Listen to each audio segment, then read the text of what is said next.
could talk about the defense budget. I looked this up because I knew he had increased defense spending. I mean, one of the great things about not great, but one of the very effective things about Ronald Reagan's campaign about Jimmy Carter was that he was weak on defense, that he was weak Yeah. in foreign policy. He Right. was letting the American, and certainly that's the mindset now.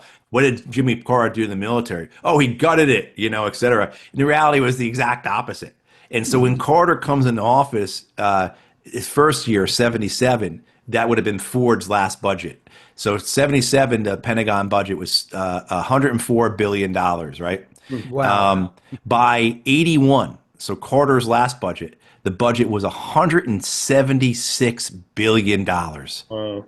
Right? I mean, that's a massive, massive escalation of the Pentagon budget under the Carter administration. And almost all the weapon systems that come to define the Reagan era, the Persian missile, the air-launched cruise missile, the MX missile, like the Peacekeeper, right? ICBM, those are all programs that may have begun before Carter, but came into production during Carter, right? And so Yeah. even when you look at like the big thing was Carter stop the B-1 bomber. And I can't remember if it was Carter or Congress that actually did that or not. But Carter. It was okay, so Carter. Carter stops the B. Oh, that's great. Look Yeah. at him. The reality was it's like, no, we don't need the B-1. It's superfluous. We're building Yeah. because at that point they were already building the B-2 or beginning to build the B-2. It's Yeah. going to be, and we've got the Pershing, we've got the MX, we've got the air-launched cruise missile. We don't need this B-1 bomber. So Yeah. it wasn't coming from a Seattle, dumbest they were ready to perspective. hang him.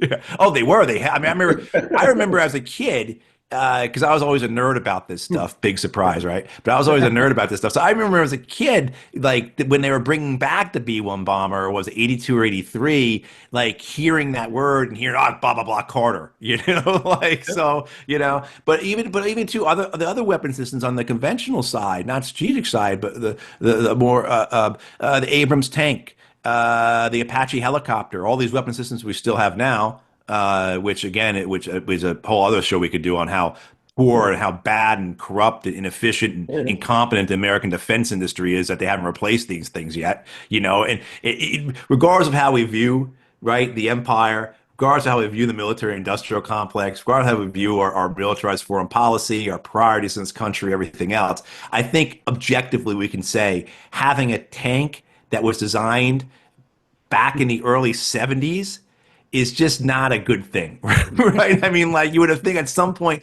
50 years later, we'd have a different tank, I mean, like, but the American military industrial complex is too corrupt and too incompetent to be able to do that. But point being, all these famous weapon systems that Reagan introduces supposedly to defeat the Soviet Union, right? So whether it's strategic or the conventional forces that are in the popular understanding, the reason why the Soviet Union increases its defense spending and that causes the economic collapse of the Soviet Union. They just can't keep up and they burn themselves out, basically, which is not true, but it's a popular understanding. And certainly if you get onto Twitter or something like that, this will be the conventional wisdom for the collapse, or one of the conventional wisdoms for the collapse of the Soviet Union was Reagan's defense buildup. We've all heard that before. Right. It wasn't Reagan's defense buildup, Carter.